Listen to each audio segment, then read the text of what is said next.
Hello, my dear students. Today we are going to discuss a chapter of class 12th of economics, that is short run equilibrium output. And in this video we are going to discuss topic like what is aggregate demand, what is aggregate supply, their components, and also I'm going to tell you about the short run and how to determine the equilibrium level of output in the economy. So students let's start this chapter with the concept of short run, है ना। Short run के concept के साथ हम इस chapter को start करते हैं, है ना। और जैसा कि मैंने आपको बताया था जे एम कीन्स के बारे में, है ना। J M Keynes is also known as the founding father of macro economics. तो मैक्रो इकोनॉमिक्स के फाउंडिंग फादर माने जाते हैं, है ना। तो according to him short run is defined as a period of time during which the technology play no role in the determination of output in the economy, है ना। सो हम बात कर रहे हैं यहाँ पर शॉर्ट रन की, जैसे कि हम लोगों ने 11th क्लास में भी शॉर्ट रन के बारे में पढ़ा था बच्चों, ठीक है। कि जो शॉर्ट रन होता है ना, उसमें वेरिएबल और फिक्स्ड जो कॉस्ट होती है उसमें डिफ्रेंशिएशन होता है, लेकिन लॉन्ग रन में, है ना, there is no differentiation between the variable cost and fixed cost, है ना। तो क्योंकि लॉन्ग रन में सारी जो कॉस्ट होती है वो वेरिएबल कॉस्ट ही मानी जाती है। तो हम लोगों ने ऑलरेडी शॉर्ट रन के बारे में पढ़ रखा था माइक्रो इकोनॉमिक्स में क्लास 11th में, बट अब हम बात कर रहे हैं क्लास 12th की मैक्रो इकोनॉमिक्स के बारे में। तो जे एम कीन्स के हिसाब से जो शॉर्ट रन है ना, वो पीरियड ऑफ टाइम को जब हम यूज़ करते हैं, है ना, कॉन्सेप्ट्स के साथ, तो ये इनका ये कहना था कि टेक्नोलॉजी का इसमें कोई रोल प्ले होता ही नहीं है डिटर्मिनेशन ऑफ आउटपुट करने के लिए। मतलब ये है कि इकोनॉमी को देखिए, हम ना प्लानिंग करते हैं हर चीज़ की। तो एक प्रोड्यूसर यहाँ पर प्लान करता है कि उसको कितना सप्लाई करना है, ठीक है। एग्रीगेट हमने जो सप्लाई पढ़ा है ना, एग्रीगेट सप्लाई, तो ये पूरी इकोनॉमी की, हमारे पूरे नेशन की सप्लाई है ना। पूरी लेवल ऑफ जो आउटपुट है हमारा, उसको डिटरमाइन करना हमें पहले पड़ता है ना, यानी कि उसकी पहले प्लानिंग करनी पड़ती, तभी तो हम प्रोडक्शन कर पाएंगे। भाई हम बिना प्लानिंग करे प्रोडक्शन कैसे कर सकते हैं? तो हमें पहले प्लान करना होता है कि हमें कितना प्रोडक्शन करना है, कितना लेवल ऑफ आउटपुट का प्रोडक्शन करना है ना। तो लेवल ऑफ आउटपुट का जब हमें प्रोडक्शन करना है तो उसमें टेक्नोलॉजी प्ले नो रोल। मतलब ये मानते हैं कि टेक्नोलॉजी रिमेन कॉन्स्टेंट, है ना। It is assume that it remain constant. हम ये मान के चलते हैं कि जो हमें प्लानिंग करनी है आउटपुट की, है जो हम प्लान कर रहे हैं आउटपुट, है ना, सप्लाई करने के लिए, प्रोड्यूस करने के लिए, है ना, तो उसमें टेक्नोलॉजी का कोई रोल नहीं है, वो हमेशा सेम रहेगी, है ना। Output is determined exclusively by the level of employment in the economy. Higher the level of employment leads to the higher level of output.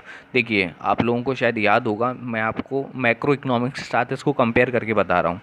जैसे कि अगर हमें प्रोडक्शन बढ़ाना था, हमने मैक्रो में डिस्कस किया था, है ना, कि प्रोडक्शन करने के लिए, आउटपुट करने के लिए हमें दो चीज़ों की आवश्यकता होती है, फिक्स्ड फैक्टर और वेरिएबल फैक्टर, ठीक है। और शॉर्ट रन में अगर हमें प्रोडक्शन बढ़ाना है बच्चों, तो सिर्फ लेबर इंक्रीज़ करके, यानी कि वेरिएबल फैक्टर इंक्रीज़ करके ही हम क्या बढ़ा सकते हैं?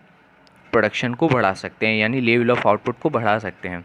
इसी प्रकार से अगर हमें आउटपुट को डिटरमाइन करना है ना, तो हमें क्या यूज़ करना होगा? लेवल ऑफ एम्प्लॉयमेंट को यूज़ करना होगा, है ना। वेरिएबल फैक्टर था माइक्रो इकोनॉमिक्स के हिसाब से।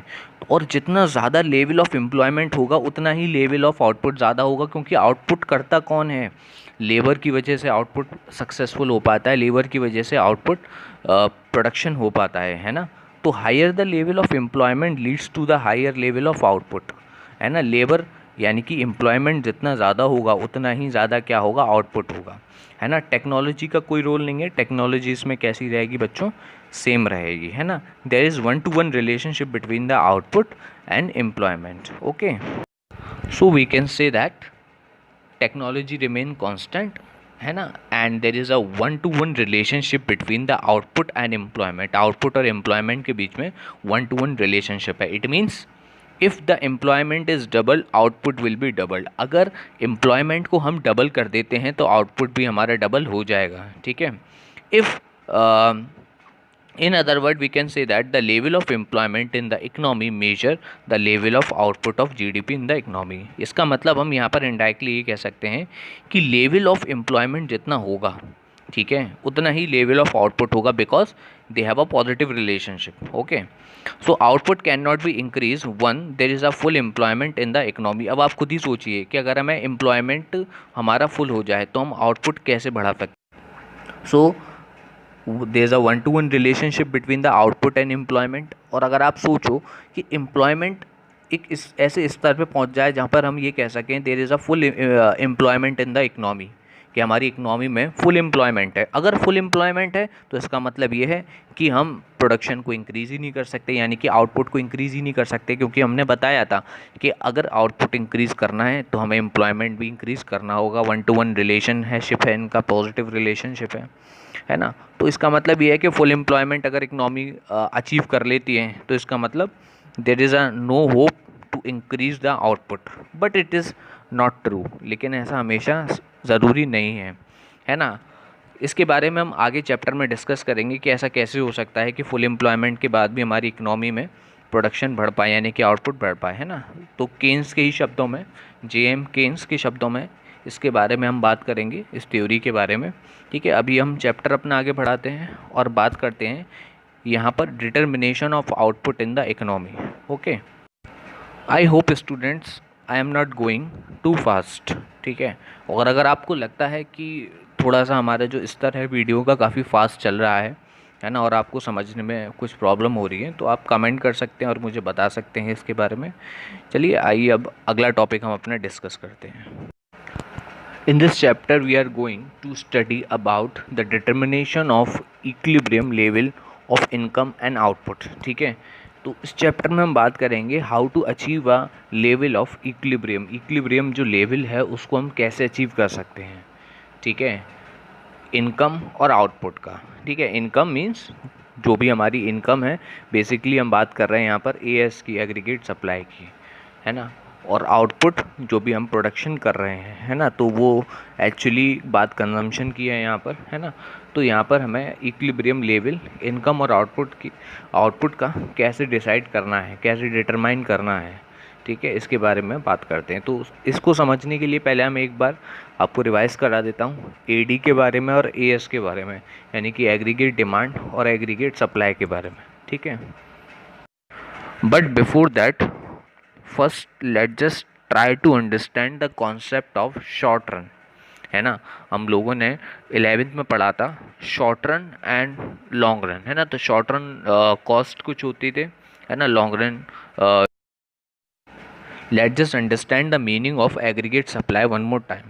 Student, we have already discussed this topic in the previous chapter, है ना, but let's just discuss this topic one more time, है ना, so that we can understand the next concept of this chapter more clearly. So what is AS, aggregate supply? aggregate supply क्या है ना। तो aggregate supply में जो word है aggregate plus supply, aggregate जो है वो इन टोटल, मतलब in the whole economy, in the whole nation, जो भी प्रोडक्शन, जो भी सप्लाई हो रहा है, गुड्स का प्रोडक्शन हो रहा है। एंड सप्लाई मीन्स प्रोडक्शन करना, है ना। कंजम्पशन किया जाता है तो उस कंजम्पशन की पूर्ति कहाँ से की जाती है, प्रोडक्शन करके, सप्लाई करके, है ना। सप्लायर कौन होते हैं, प्रोड्यूसर सप्लायर होते हैं, ना, जो प्रोडक्शन करते हैं गुड्स का। अच्छा, अब उनको ये देखना होगा कि उनको कितने लेवल ऑफ आउटपुट, यानी कि कितना प्रोडक्शन करना है, how much they need to produced in the economy. तो उसको उन्हें प्लान करना होता है ना, कि वो कितना प्रोडक्शन करना चाहते हैं या कितना उन्होंने प्लान किया है प्रोडक्शन करने के लिए। तो what is AS, it is a level of GDP that the producer wish to produce, है ना। ये लेवल ऑफ जीडीपी होता है कि कितना उनको प्रोडक्शन करना है, प्रोड्यूसर को जितना वो प्रोडक्शन करना चाहते हैं, जितना उन्होंने प्लान किया है प्रोडक्शन करना किसी भी अकाउंटिंग ईयर में, है ना। तो यहाँ पर इन टोटल हम क्या कह सकते हैं, what is as, total production of final goods and service in the economy. हमारी इकनॉमी में जितना प्रोडक्शन हुआ है गुड्स एंड सर्विस का, है ना, तो इसको हम जीडीपी भी कहते हैं बच्चों। ठीक है, तो लेवल ऑफ जीडीपी, है ना, कि कितना प्रोडक्शन करना चाहते हैं इकनॉमी में, तो वो एग्रीगेट सप्लाई होती है। Aggregate supply is always equals to the output, है ना, कितना प्रोडक्शन हुआ है, which is equals to income only, है ना। तो और वो किसके बराबर होता है, इनकम के भी बराबर होता है। तो हम यहाँ पर ये कह सकते हैं कि aggregate supply is equals to output and it is also equals to income, है ना। और ये इनकम के कैसे बराबर है, हम लोगों ने प्रीवियस वीडियो में बहुत अच्छे से डिस्कस किया था, इसके ग्राफ के बारे में डिस्कस किया था, है ना, स्केड्यूल के बारे में, कर्व के बारे में, ये इसके we have already discuss about it, okay.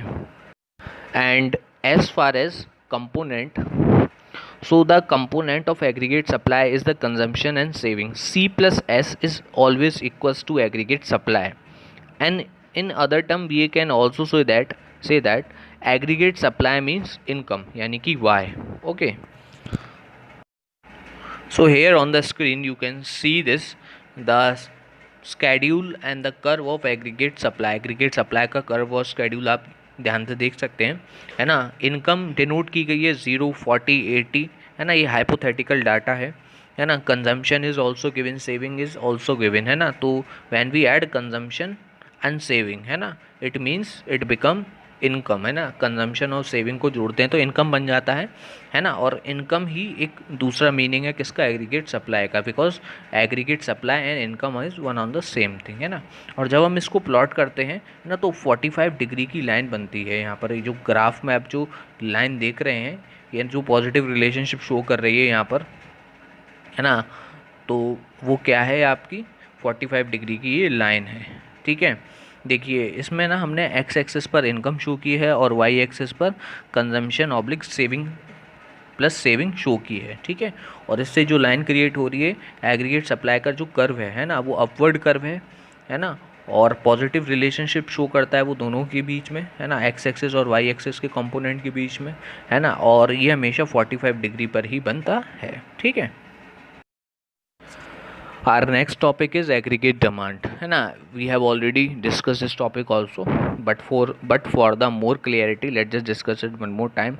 So what is aggregate demand? Total demand for final goods and service in the economy, है ना। तो total demand जो final goods and service की हमारी इकोनॉमी में होती है किसी भी फाइनेंशियल ईयर की, तो उसको हम एग्रीगेट डिमांड कहते हैं। कंपोनेंट एग्रीगेट डिमांड के कौन कौन से हो सकते हैं, है ना। फर्स्ट होता है प्राइवेट कंजम्पशन एक्सपेंडिचर, सेकंड होता है private investment expenditure, third one is government expenditure and fourth one is net export, है ना। So private consumption expenditure is a expenditure of the house hold, है ना। Next one is private investment expenditure, it is a expenditure of the producer, है ना। Government expenditure, it consist of both type of expenditure, है ना, for the investment and for the regular consumption purpose, है ना। And the last one is the net export, है ना। Net export means export minus import, है ना, it become net export, it means the demand from rest of the world, है ना।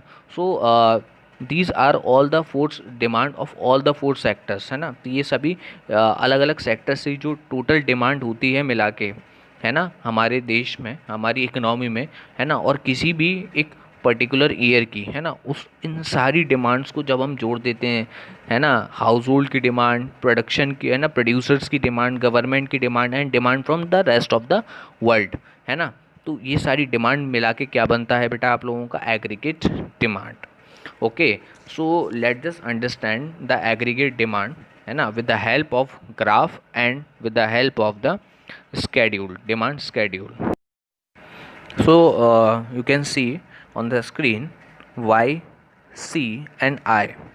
So Y means income, C for the consumption and I for the investment, and C for the consumption of the household and I for the investment. It means the consumption of the producers, and altogether C plus I equals to AD, यानी कि aggregate demand.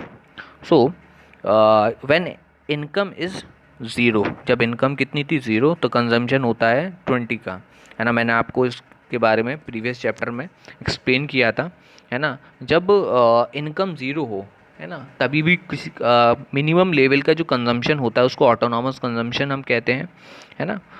Plus investment is equals to AD। Next one is जब 40 rupees की income थी हमारी, है ना, तो 50 + 20 70 का एग्रीगेट डिमांड थी। तो इस प्रकार से यहाँ पर ये पूरा टेबल हम क्रिएट कर सकते हैं ना। तो यहाँ पर एक कर्व है, आप देख सकते हैं इस कर्व को, है ना। एक्स एक्सिस और वाई एक्सिस मिला के बन रहा है ना। इसमें देखिए सबसे पहले जो एक हॉरिजॉन्टल लाइन है जो कि वर्टिकल है एक्स एक्सिस के, है ना, वो जो लाइन है हमारी, है ना, वो लाइन किसकी है, हमारी इन्वेस्टमेंट की लाइन है। इन्वेस्टमेंट यानी कि हमारा जो भी था यहाँ पर गिवन है। उसके बाद दूसरी जो लाइन है वो कंजम्पशन की लाइन है 20, 50, 80, 110 पर। और सी प्लस आई की जो दोनों लाइनों को मिला के जो लाइन बन रही है ना, वो लाइन किसकी है, हमारी एग्रीगेट डिमांड की लाइन है ना, जो कि 40 पे हमारी बन रही है ना। और इसी हिसाब से वो ज़ीरो इनकम पे 40 थी, 40 पर 70 हुई, है ना। 80 जब इनकम हुई तो एग्रीगेट डिमांड 100 हुई, है ना। जब इनकम थी 120 तो एग्रीगेट डिमांड 130 थी, है ना। जब इनकम थी 160 तो एग्रीगेट डिमांड 160 थी। तो इस टाइप से हम लोगों ने एक एग्रीगेट डिमांड का यहाँ पर देखिए ग्राफ तैयार किया। और एग्रीगेट डिमांड और कंजम्पशन के बीच में देखिए जो गैप है, उस गैप का नाम है इन्वेस्टमेंट, जो कि 20 रुपीज़ का देखिए यहाँ पर गिवन है। 20 जो यूनिट है उसका गिवन है यहाँ पर, है ना। और इनके बीच का जो आप देख सकते हैं एक जो स्पेस क्रिएट हो रहा है इनके बीच में, है ना, वो देखिए पैरेलल स्पेस है। मतलब कि ये दोनों जो कर्व हैं वो आपस में पैरेलल हैं, ए डी और सी। इनके इनके पैरेलल होने से हमें ये पता चलता है कि जो इन्वेस्टमेंट है, मतलब कि ए डी और कंजम्पशन के बीच का जो डिफरेंस है, जिसको मैं क्या कहता हूँ, इन्वेस्टमेंट कहता हूँ, है ना, वो कांस्टेंट है eight all level of production and all level of income, है ना। हर लेवल ऑफ इनकम के साथ देखिए, हर लेवल ऑफ इनकम है 20, 40, 80, 120, 60, तो ये डिफरेंट लेवल ऑफ इनकम है ना। तो डिफरेंट लेवल ऑफ इनकम पर भी जो इन्वेस्टमेंट है वो कैसा है, यहाँ पर देखिए सेम है ना। ये है आपका ऑटोनॉमस, यानी कि remain same at all level of income, है ना। और यही आपका रीज़न है why A D and C curve are parallel to each other, they are parallel to each other, है ना, बिकॉज ऑफ इन्वेस्टमेंट, है ना, because the investment tend to same at all level of income, है ना। सभी level of income पर जो investment है वो हमारा कैसा है, सेम है। इसीलिए there is a equal distance between A D and सी।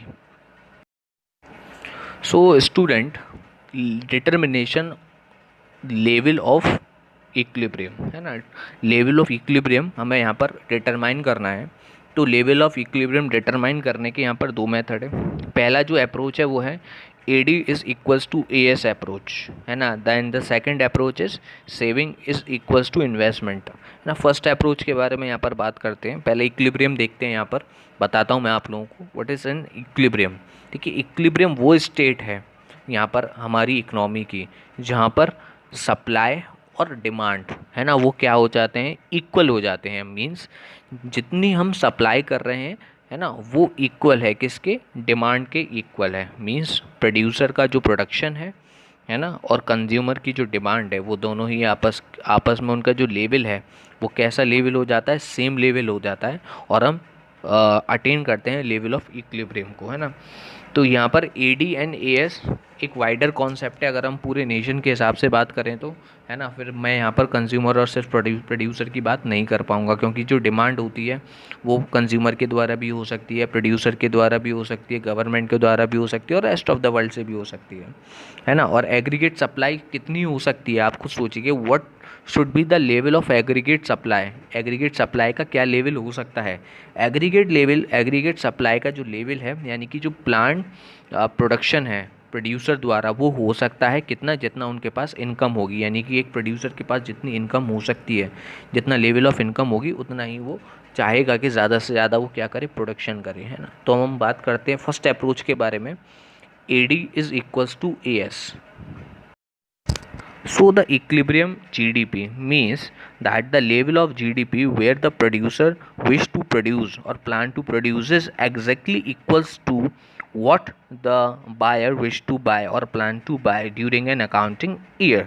ठीक है, तो इक्विलिब्रियम जीडीपी का यहाँ पर क्या मतलब है ना। इक्विलिब्रियम जीडीपी का यहाँ पर ये मतलब है लेवल ऑफ जीडीपी, है ना, एक ऐसा लेवल जीडीपी का, है ना, जिसमें प्रोड्यूसर जो प्रोडक्शन करना चाहते हैं ना, जो प्रोड्यूस करना चाहते हैं, है ना, जितना लेवल ऑफ जीडीपी का प्रोड्यूसर प्रोड्यूस करना चाहते हैं वो इक्वल होगा किसके, उसके जितना जो बायर हैं वो डिमांड करते हैं, है ना, क्या करने की, जो विश टू प्लान करते हैं परचेज करने का। यानी कि ये है इन शॉर्ट, जो प्रोड्यूसर जितना प्रोड्यूस करना चाहता है उतना ही बायर क्या करे, बाय करे, है ना। यानी कि डिमांड डिमांड किसके द्वारा की जाती है, कंज्यूमर यानी बायर के द्वारा, है ना। तो लेवल ऑफ जो डिमांड है, लेवल ऑफ जीडीपी है ना, डिमांड के थ्रू, है ना, वो इक्वल हो लेवल ऑफ आउटपुट के, यानी कि लेवल ऑफ प्रोडक्शन के बराबर, यानी कि एग्रीगेट सप्लाई के बराबर, है ना।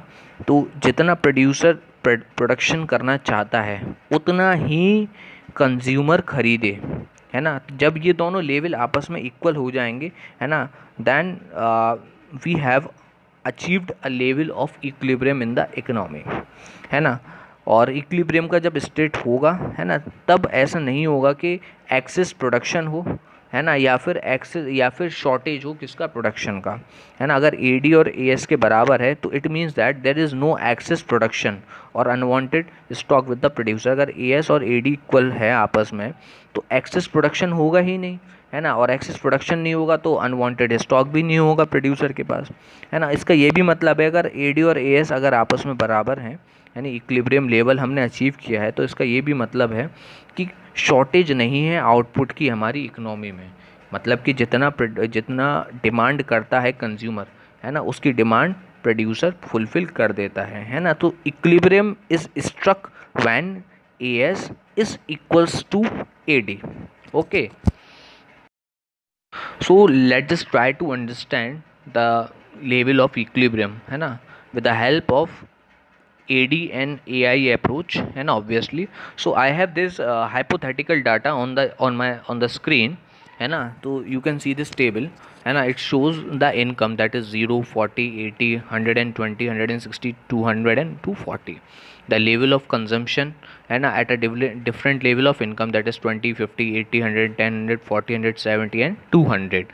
Investment is always same, है ना, as it is a autonomous investment and by the government 20 है ना, it remains same at all level of income, है ना। saving is there, है ना, AD is there and AS is there, ठीक है ना। so first of all let's just find out the aggregate demand, है ना। aggregate demand देखिए इसमें निकालते हैं, है ना। you can pay attention on the screen first of all, है ना। सबसे पहले एडी का मैंने आप लोगों को बताया था, कंपोनेंट ऑफ एडी जो होता है जिसके अंदर सी और आई दोनों आते हैं, ठीक है ना, कंजम्पशन एंड इन्वेस्टमेंट। तो कंजम्पशन आप देखिए 20, 50, 80, 110 और इन्वेस्टमेंट आप देखिए 20, 20, 20। तो कंजम्पशन और इन्वेस्टमेंट आप दोनों को ऐड कर दीजिए तो आपको एडी मिल जाएगा 40, 70, 100, 130, 160, 190 एंड 220। तो ये लाइन हमें मिल जाएगी किसकी, एडी की, है ना। We have a level of AD here, है ना, at a different level of income, at a different level of GDP. तो एडी हमने यहाँ पर फाइंड आउट कर ली। अब हम फाइंड आउट करते हैं एग्रीगेट सप्लाई, है ना। एग्रीगेट सप्लाई के मैंने कंपोनेंट आपको दो बताए थे, consumption plus saving. Consumption is given and saving is also given, है ना। तो देखिए कंजम्पशन और सेविंग, कंजम्पशन कितना था 20, है ना, जब इनकम जीरो था तो कंजम्पशन कितना था 20 और सेविंग कितना था -20, that makes aggregate supply zero, है ना। व्हेन इनकम था, when there is a income of 40 rupees, है ना। इनकम देखिए यहाँ पर 40 रुपीज़ की जब गिवन है तो कंजम्पशन है 50 का, है ना, और सेविंग है नेगेटिव का 10 यानी कि माइनस का 10, है ना। तो it makes the aggregate supply 40, है ना। Next it makes the aggregate supply when the income is 80 rupees 80, है ना। Aggregate supply when income is 120, aggregate supply is also 120, 160, 200 and 240। अब how we can find a level of equilibrium, equilibrium का level हम कैसे find out करेंगे। देखिए यहाँ पर एडी और एएस का लेवल जहाँ बराबर होगा वहीं इक्विलिब्रियम का लेवल होगा। देखिए यहाँ पर जब 100 रुपीज़ की इनकम थी तो एग्रीगेट सप्लाई और एग्रीगेट डिमांड देखिए यहाँ पर इक्वल थे, यानी कि 160 is equals to 160। So here we have achieve the level of equilibrium. हम अगर हमारी इकोनॉमी की इनकम अगर 160 है, अगर हमारी इकोनॉमी की इनकम अगर कितनी है 160 है, ठीक है, तो 160 इनकम पर अगर डिमांड किया जाता है और 160 इनकम के पर अगर सप्लाई की जाती है हमारी इकोनॉमी में, है ना, तो our economy achieved a situation of equilibrium GDP, है ना। इक्विलिब्रियम जीडीपी की जो स्टेज है उसको हम क्या कर पाएंगे, अटेंड कर पाएंगे, ठीक है। अब देखिए इक्विलिब्रियम जीडीपी से अगर आप ऊपर देखते हैं तो एग्रीगेट डिमांड ज़्यादा है है ना, यानी कि एक्सेस डिमांड है। एग्रीगेट डिमांड जब ज़्यादा होती है एग्रीगेट सप्लाई, तो उसको एग्रीगेट हम एक्सेस डिमांड कहते हैं, ठीक है।